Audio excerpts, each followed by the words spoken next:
오늘은 설교가 굉장히 어려워요. 본문 내용이 실제로 어렵고 번역에도 굉장히 많은 문제가 있어요. 그래서 준비를 많이 해야 쓰겠다 생각했는데 어제 서준이가 끌고 병원에 함께 가가지고 병원에서 지내다가 아침에 나왔어요. 근데 다 불을 꺼버리니까 좀 어른이면 밖에 나가서 노트북 들고 가서 할 수도 있는데 그럴 수도 없고, 캄캄한데 이거 켜놓고 혼자 설교 준비 마무리 할 수도 없고, 어떻게 해야 좀 더 쉽게 하지? 또 얼마나 뜨거워요 병원 안이. 애들 방이라 그런지 엄청 덥고,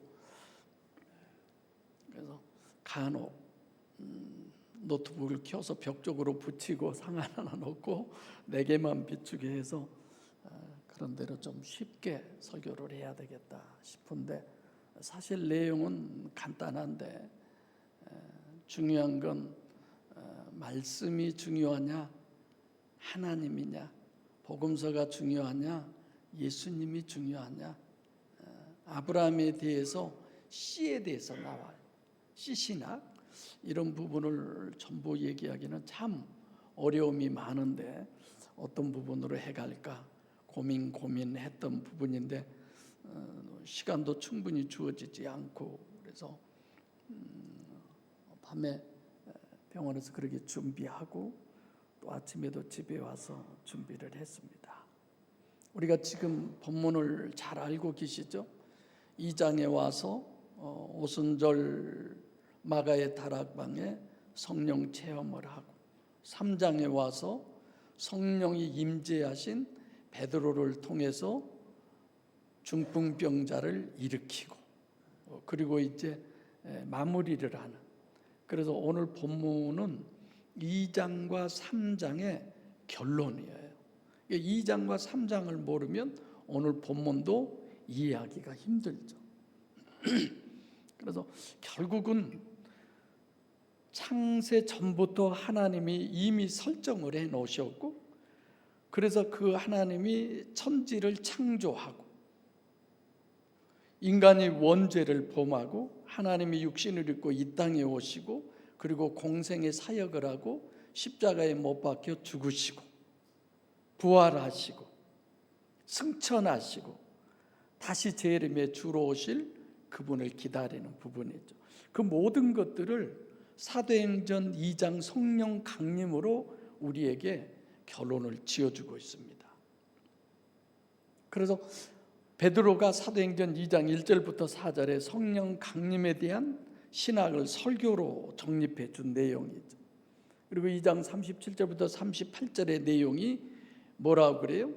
너희는 돌이켜 회개하고 예수 그리스도의 이름으로 침례를 받아 죄 사함, 3장이죠. 본문 성령을 선물로 받을 것이다, 이렇게 설교를 했죠.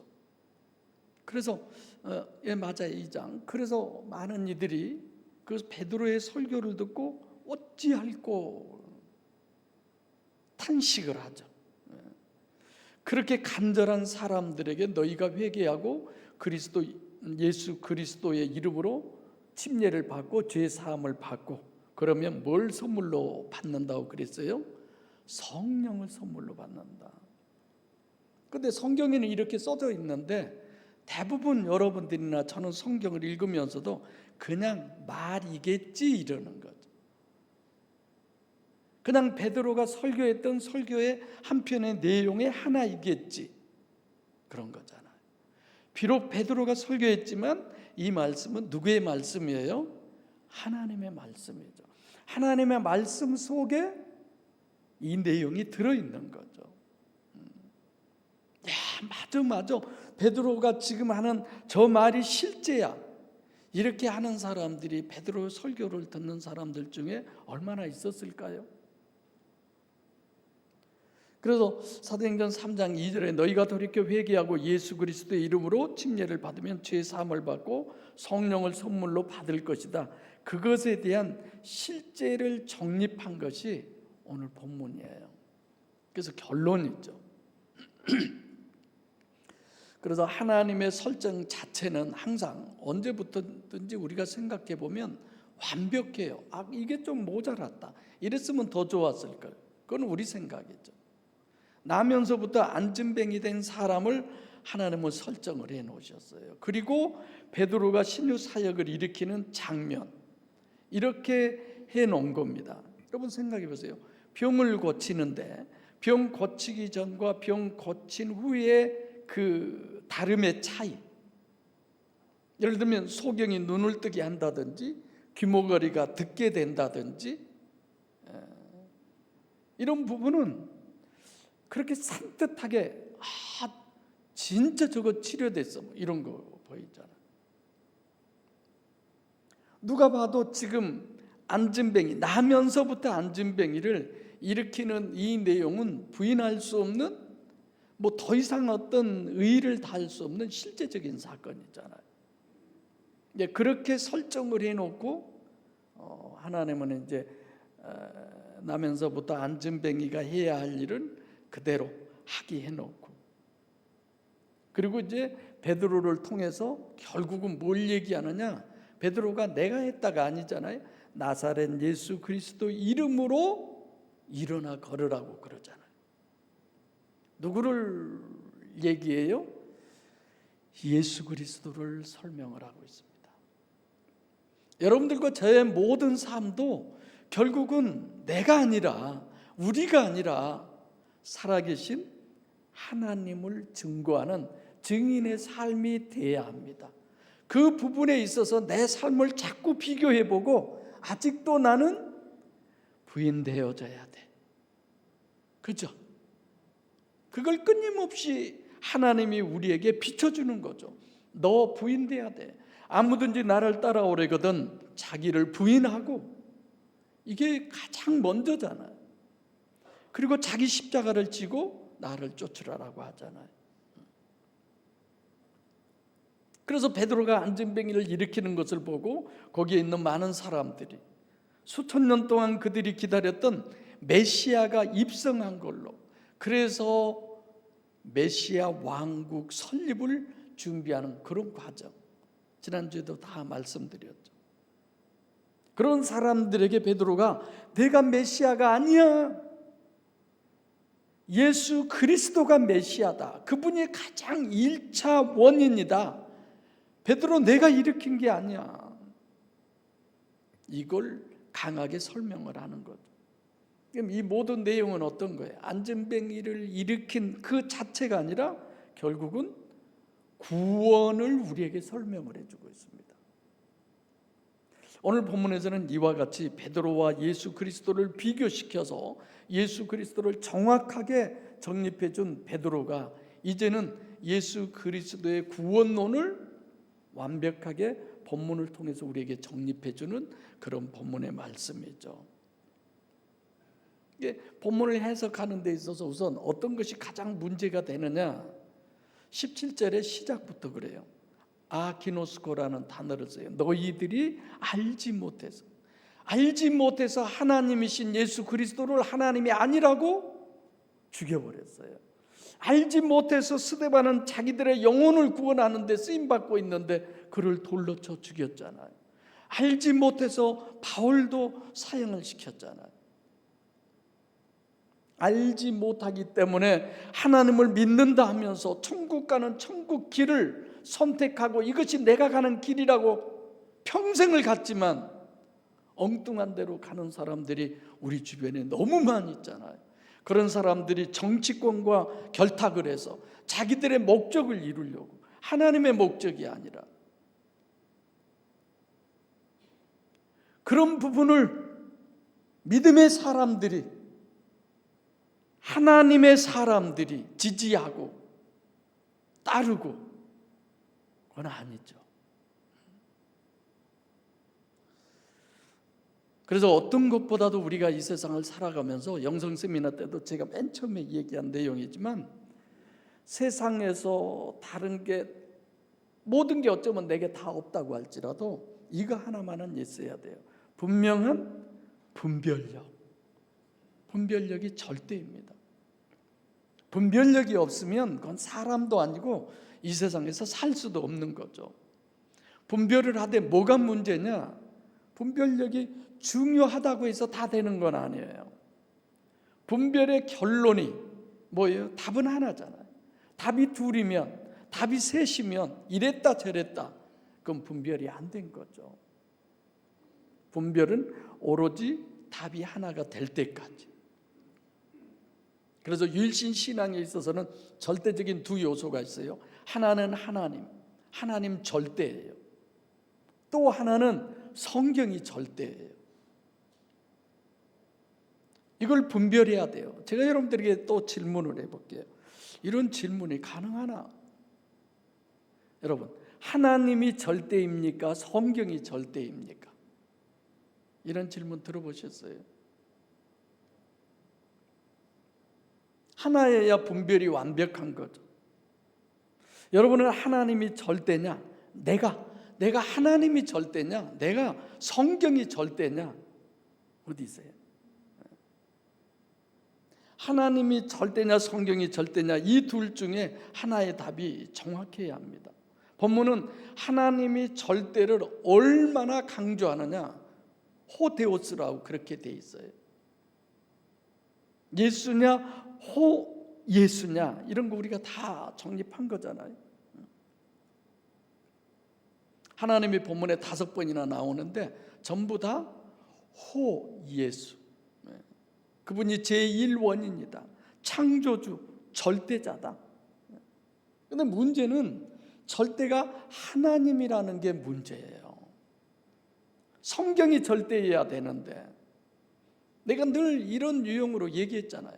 성경이 없으면 동정녀 마리아가 동정녀로 그렇게 예수 그리스도를 성령으로 잉태해서 출산할 수 있었다는 걸 누가 알아요?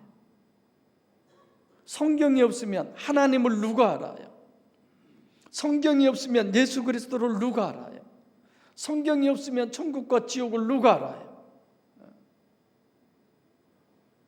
창세기 32장 24절로 25절에 야복공에서의 천사의 씨름을 제가 영성 세미나 때 정리해 드리면서, 어떤 사람이 하나님과 야곱 씨름을 하다가 캐낫 이기지 못했다. 하나님이 못 이겼어요. 대부분 첫마디에 하나님이 이길까 내가 이길까, 다들 하나님이 이긴다고 그러죠. 실제로 그렇습니까? 100번 싸우면 하나님은 글쎄요 서너 번이나 이길런지 모르겠어. 늘 우리가 이겨먹는 거죠. 근데 야복강가에서의 그 기도도 하나님이 이길 수 있는데 저주었다고 이렇게들 얘기합니다. 성경대로 얘기해야지. 그건 잘못이에요. 그렇게 써 있지 않아요. 분명히 하나님이 이기지 못했다고 써져 있어요. 자꾸만 우리는 하나님이 절대인 것으로 그렇게 생각하는 게 문제예요. 성경적 하나님이 아니면 그건 하나님이 아니에요. 이 땅에 성경적이지 않는 하나님이 얼마나 많이 있습니까? 지금도 우리 주변에. 심지어 하나님 어머니까지 등장해 계시잖아요. 성경이 절대냐 하나님이 절대냐, 정말 교회에서는 이 분별은 저는 중요하다고 생각합니다. 여러분들과 저의 기준은 하나님입니까? 성경입니까? 자, 이렇게 얘기하면 성경이죠. 거의 이렇게 얘기하죠. 맞아요. 우리의 신앙의 모든 근원은 성경이에요. 교리가 아닙니다. 우리가 보기에는 하나님의 절대가 가장 완벽한 신앙 같지만 천만에요. 예를 들어 하나 설명해 볼게요. 자, 온 우주 만물을 창조하신 하나님이 전능하시잖아요. 하나님의 속성의 제1이 전능이에요. 그럼 모순이 있어요. 전능하신 분이 우리가 지옥 가기를 원하시겠어요? 한 사람도 지옥 가기를 원하시지 않지. 사랑의 하나님이시라면 젖 먹이는 어미가 그 품에 있는 어린아이를 잊어버릴지라도 나는 너희를 잊지 않겠다. 너희 이름을 내 손바닥에 새기겠다. 이렇게까지 하신 하나님, 전능하신 하나님이 그렇게 사탄에게 못해봐서 지옥에다 맨날 영혼들을 뺏기고, 그게 전능합니까? 절대선이요 절대의요 알파와 오메가시요 완전하게만 하실 수 있는 최선으로만 하실 수 있는 그런 하나님, 그 하나님이 못하는 게 있으면 안 되잖아요. 예를 들어 천지창조만 보더라도 그래요. 천지창조에서요 해놓은 이 땅의 상태가 혼돈하고 공허하며 흑암이 깊음 위에 있다고 그랬어요. 그럼 전능에 문제 있잖아요. 전지전능하신 하나님이 왜 혼돈하고 공허하게 하느냐? 그래서 하나님이 절대이기 때문에 거기다가 갭 이론이라고 하는 걸 넣어서 엉뚱한 성경 해석을 하죠. 그렇지 않습니다.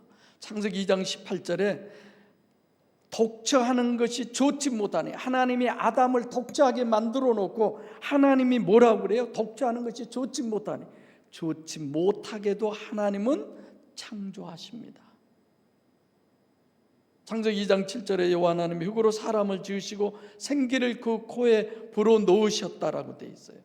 하나님이 절대면 하나님은 절대로 최선으로만 하시지 차선으로 하신 분이 아니에요. 천지 창조하는 것도 완전해야 되고 인간 창조도 완전해야 됩니다. 근데 그렇게 하셨습니까? 아니잖아요. 요한계시록 22장에 새 하늘과 새 땅이 내려온다. 있을 수 없는 얘기죠. 전능에다 비추어 보면. 그럼 천지 창조를 하는 것도 또 완전한 유토피아로 창조하셨어야지. 왜 그때는 못하고 나중에야 또 완벽하게 해요? 말이 안 되잖아요. 하나님이 절대인 분들은 그렇게 해석을 해요. 그러나 성경이 절대면 하나님은 창조도 6일 창조가 아니라 7일 창조죠. 마지막 완성까지. 그래서 에덴 동산을 완성태로 해놓으시고 인간은 발전태, 변화태로 해놓으시고 마지막 목적 제7일 안식일 천국이 완성이잖아요. 여기까지가 창조의 7일 창조의 설계도예요. 그러니까 하나님의 전능성만 생각하고 전능성이 절대인 사람은 하나님이 구원이라는 말이 그것도 문제가 되잖아요. 성경의 모순이 수두룩하죠. 자, 그럼 하나님 절대인 사람의 구원론은 어떤 것이냐? 우리가 이렇게 분별을 해가 봅시다. 하나님은 성경에는 틀림없이 구원으로 되어 있으니까, 다르게 얘기하면 하나님은 7일 창조를 하신 것이고 인간은 발전태로 해 놓으시는 것이기 때문에 그래서 구원의 논리가 있는 거예요. 근데 만약에 하나님 절대로 보면 6일 창조로 얘기하죠. 완전한 세상, 완전한 인간, 유토피아는 지금 신천지처럼 지구상에 있는 전 세계에서 유일신을 믿는 대부분의 사람들의 신과는 이제 언젠가는 천년왕국이 오게 될 것이다. 그때가 모든 것이 해결되는 이런 식으로 해석을 하죠. 신앙의 본질이 복잡하고 어렵고 그런 건 아니에요.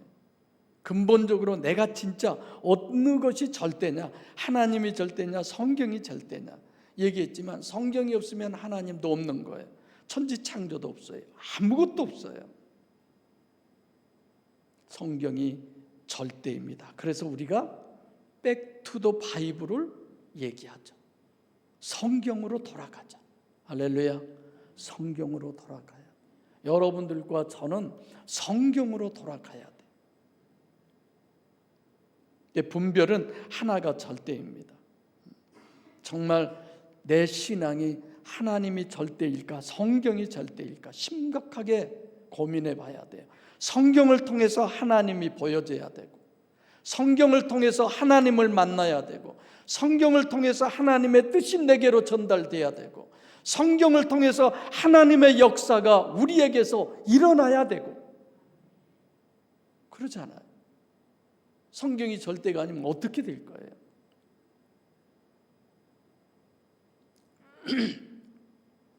예수 그리스도는 마찬가지잖아요. 육신의 예수, 그 안에 그 육신을 입고 오신 그 속에 계신 하나님 예수, 우리는 어디에요? 겉에 보이는 그 육신만이 아니잖아요. 그 육신 속에 육신이라고 하는 옷을 입고 오신 살아계신 하나님, 우리는 그분을 믿잖아요. 그분이 메시아. 그래서 성경은 뭘 얘기해요? 이중체를 얘기해요. 육신 속에 하나님이 계시는, 여러분들과 저도 마찬가지예요. 이 육체 안에 누가 들어있어요? 영이. 영이라고 하는 게 육체를 입고 있는 것뿐이에요. 잠깐 영원이라고 하는 시간 속에 억만분의 1도 안 될 정도로. 그런데 그 육신을 육체 우선이 돼서 육신의 정욕과 이성의 자랑과 안목의 정욕을 이기지 못하고 허우적대는 스스로의 자신을 보며 기도하지 않을 수 없죠. 너무 육체가 강해서 하나님의 말씀이 맥을 못 추죠, 우리한테. 그렇죠.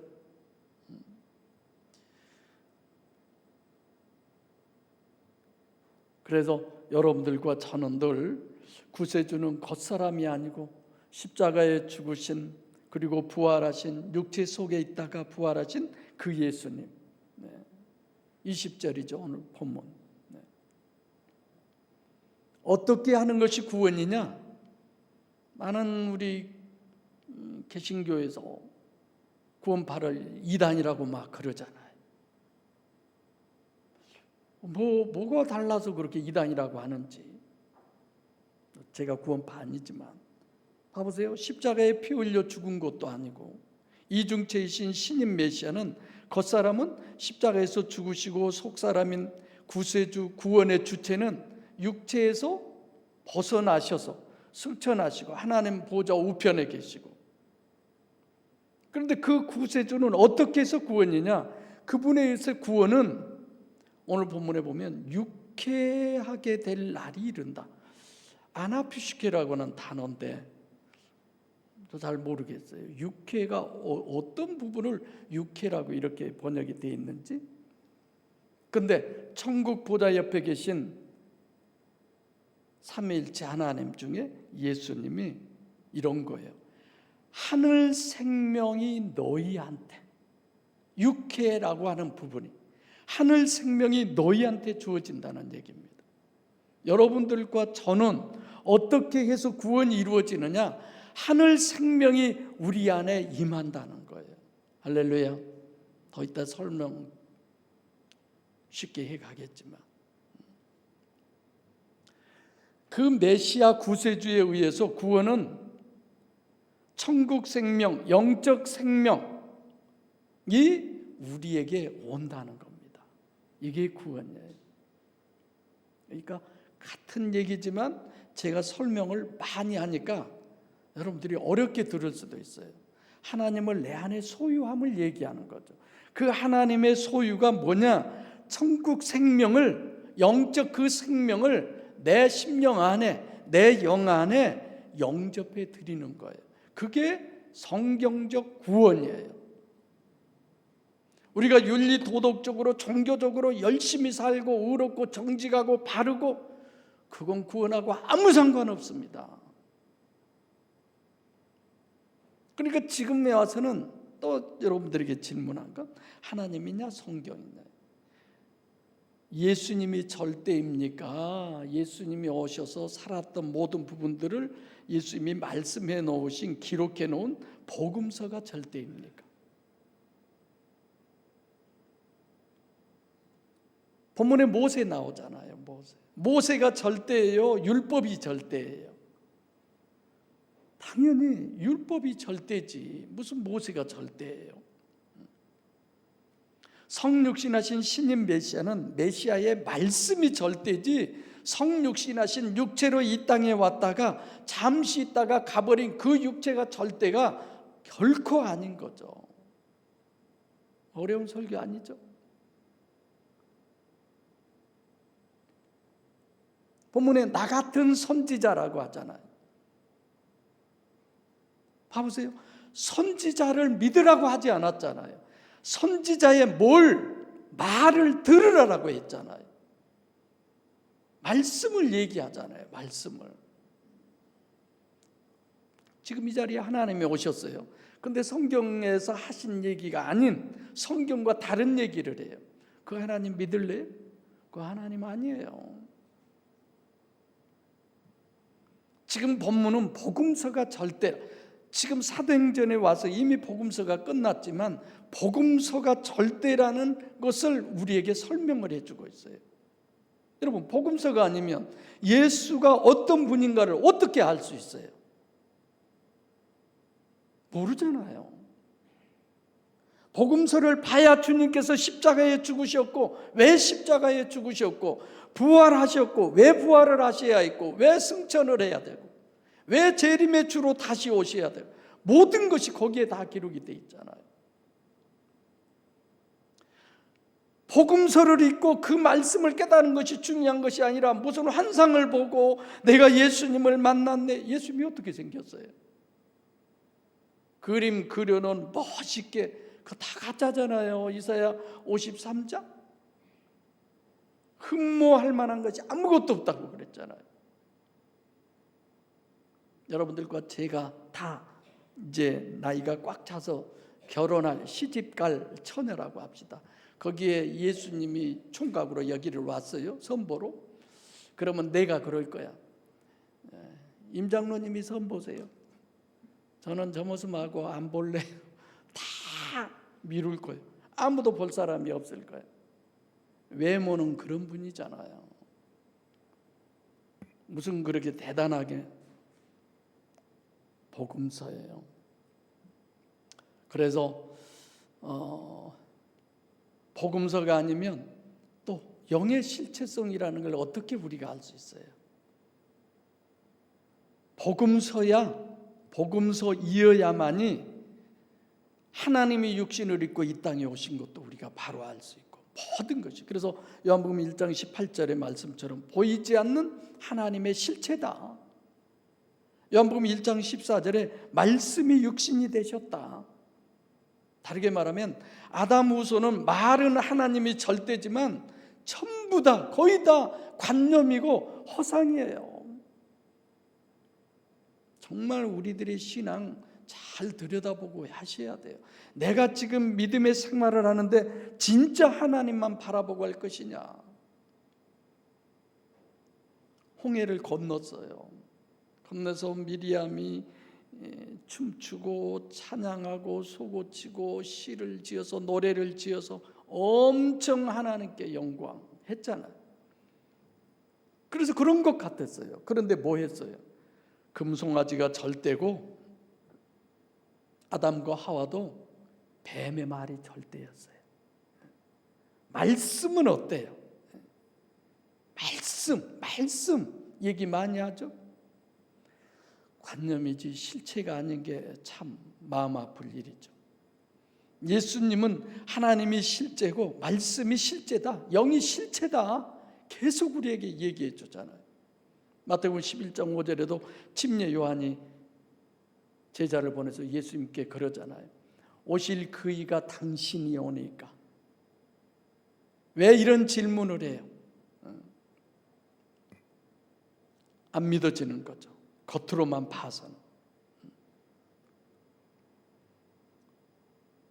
우리가 신앙생활을 한다면서 참 안타까운 부분들이 많이 있는데 실제에다 목을 매는 게 아니라 관념에다 목을 매는 거예요. 그리고 자기가 하나님을 믿고 구원받는다고 생각하고.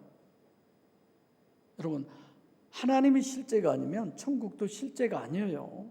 천국과 지옥이 어디 있어? 죽어봐야 알지. 이런 식이잖아요. 진짜 하나님이 있나? 죄송하지만 저는 가끔 그런 생각을 해요. 요 며칠 전에도 그런 고민을 해봤어요. 정말 천국과 지옥이 있나?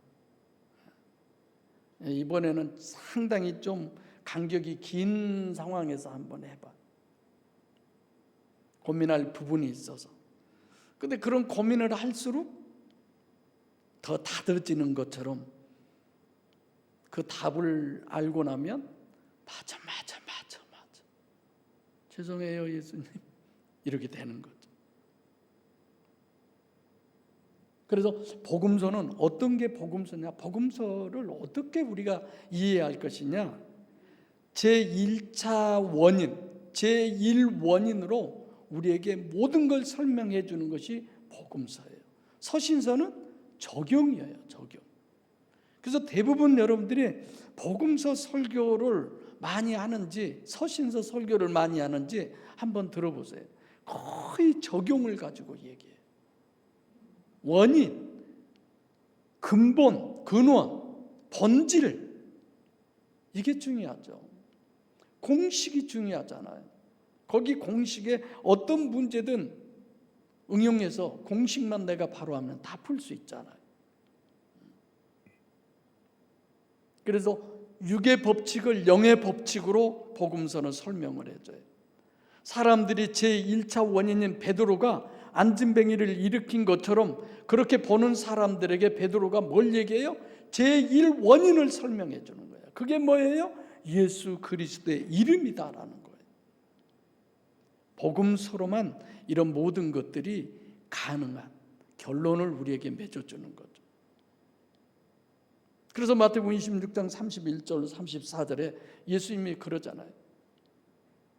스칸달리조를 통해서 너희들이 보았던 나 공생애 때 체험했던 표적 그런 모든 것들 다 뭐해라? 지워버려라. 주님은 주님 자신이 육체가 하나님이 아니다라고 얘기하잖아요. 마태복음 12장 28절에도 하나님의 성령을 힘입어 예수님이 이 땅에 오셔서 사역을 하셨어요. 성령을 힘입어 귀신을 쫓아냈어요. 성령을 힘입어 기뻐하셨어요. 전깃줄이었다는 거죠. 여러분들과 저도 성령을 힘입어서 말씀이 기준이 되어서 하나님의 증인의 삶이 되시기를 바랍니다. 베드로가 안진뱅이를 일으켰던 그 안진뱅이 일으킨 그것이 중요한 것이 아니라 여러분들과 제가 살아가는 삶 속에서 어디에서든지 그것이 비록 적다고 할는지 모르지만 하나님을 드러내는 것은 안진뱅이를 일으킨 그 이상 비교할 수도 없는 크고 놀라운 것입니다. 왜요? 성령이 역사하시니까. 복음서가 절대를 본문이 강조하고 있는 22절로 23절 복음서 신학이 정립되지 않으면 바로 해석할 수 없는 거죠.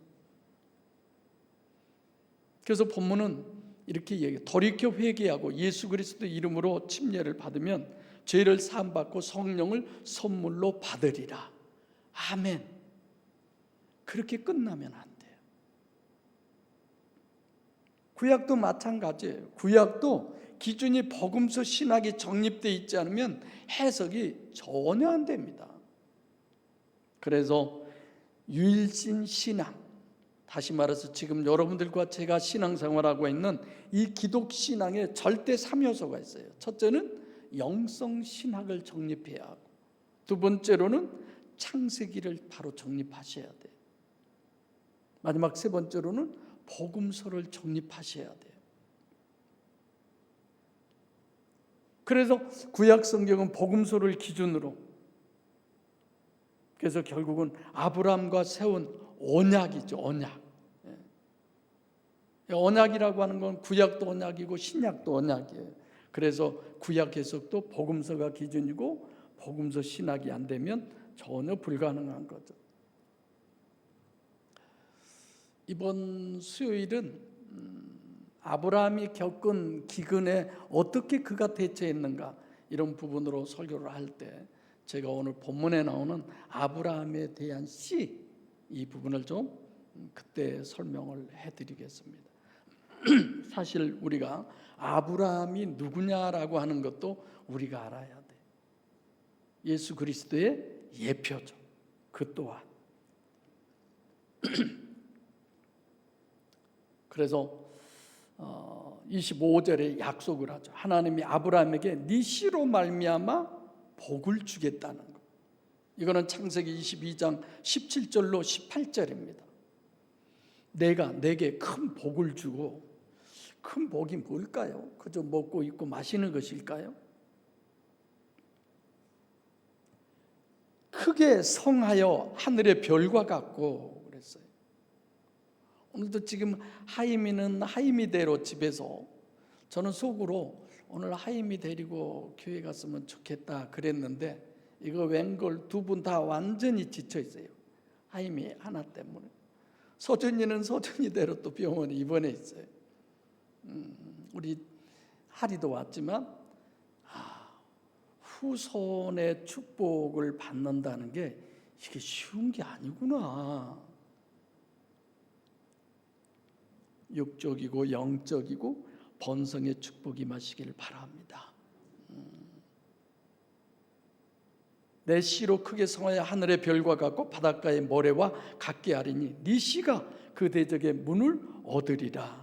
또 내 씨로 말미암아 천하 만민이 복을 얻으리니 이는 내가 나의 말을 준행하였음이니라. 말씀이에요, 말씀. 여러분들과 저는 말씀이 기준이 돼야 돼요. 창세기 21장 12절도 아브라함이 아니라 너에게서 낳은 씨를 얘기하죠. 씨는 곧 이삭이죠. 그럼 이삭으로 계속 가야 되는데 본문에 아브라함으로 이어지잖아요.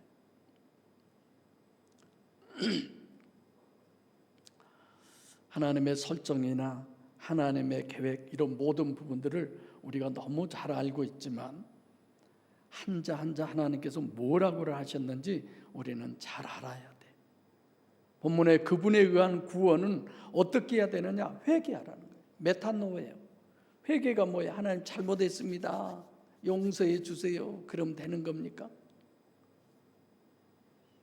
그 회개는, 베드로는 지금 19절에서부터 회개의 실제가 지금 마지막 절, 오늘 26절이에요. 번역은 너희가 악함을 버리게 하셨다. 근데 실질 내용은 악함이라고 하는 건 포넬로스예요. 설명 안 해도 아시죠? 육체 우선. 이 말은 아노모스를 버린 사람이다. 너희들이 아노모스를 버리라는 거예요. 포넬로스가 악은 악인데 그건 영적 악이죠. 포넬로스를 버리고 돌이키라고 하는 것은, 아노모스를 버리고 돌이키라고 하는 건 뭘 돌이키라고 하는 것이냐? 성경이 아닌 신앙에서, 성경이 아닌 믿음의 삶에서 성경적으로 돌아서라는 얘기예요. 마태복음 7장 산상복음 결론에 와서 그렇게 얘기하잖아요. 우리가 주 이름으로 선지자 노릇하고 귀신 쫓고 능력을 행했다고 했을 때 예수님이 뭐라고 그랬어요?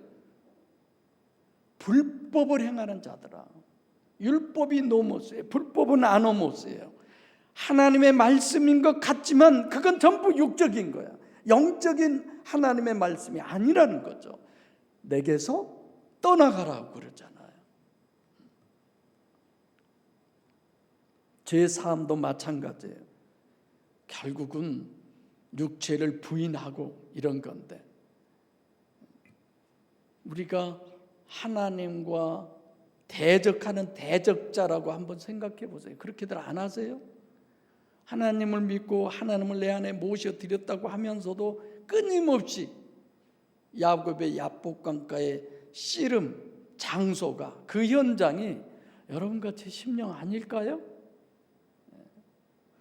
그런 것들이 보여져야지. 입을 앙당 물고 하나님한테는 지지 않으려고 그냥 히스기야처럼 그냥 몸부림치고 기도하고, 야곱처럼. 그러면 안 되잖아요. 하나님이 죽어라 그러면 아멘, 지금까지 살게 해주신 것만도 감사합니다. 그게 안 되잖아요. 나 더 살아야 되겠어요. 26절의 정립은 보혜사 성령을 받는다는 것이 관념으로 남아있으면 안 됩니다. 예수님은 성육신하신 신인 메시아는, 성경적 신인 메시아는 이중체지 단일체가 아니에요. 예수님뿐만이 아니야. 여러분들과 저도 마찬가지예요. 내가 이중체냐 단일체냐, 내가 이중체인 내 영을 위해서 살 것이냐, 아니면 잠깐 입었다가 벗어버릴, 흙으로 도로 돌아가 버릴 그 육체를 위해서 살 것이냐. 중요한 내용입니다. 아직도 여러분 겉사람이 주체입니까? 속사람이 나라는 걸 아시기를 바랍니다. 그래서 그리스도의 구원은 어떤 것이냐? 이런 거예요. 예수님 십자가의 겉사람은 죽고 부활하시고 승천하셔서 심판하는 권세를 가지신 그분이 예수 생명, 보혜사 성령을 보내시는 그것을 내 복중에 내 영과 결합해서, 창세기 2장 24절 부부의 결혼, 남자가 부모를 떠나 여자와 연합해서 한 몸을 이룰지로라 라고 했듯이 그분이 여러분과 제 심령에 들어와 결합하는 것이 예수 그리스도의 구원의 핵심입니다. 이 일이 이루어지신 줄로 믿습니다. 그리고 이루어지시기를 바랍니다. 그것이 우리 교회의 목적이에요. 여러분들과 저 신앙의 목적이에요. 이것이 목적이에요. 보혜사 성령 그분이 내 심령에 속에 오셔서, 남편이 그 부모를 떠나 아내와 내 영이 내 복중에서 내 심령 속에서 결합하는, 그래서 한 몸이 되는, 그것이 성육신하신 신인 메시아, 영원 전부터 하나님께서 설정하신 구원의 실체입니다. 예수의 씨요 생명이요 보혜사 성령을 정결한 청녀가 여러분들이 제가 되셔서 우리 심령 속에 내 영과 결합함으로 새 생명으로 다시 태어나는, 그래서 천국 생명을 소유하신 하나님의 자녀가 되고 세상이 감당할 수 없는 주사랑 모든 식구들이 되시기를 정말로 간절히 소원합니다.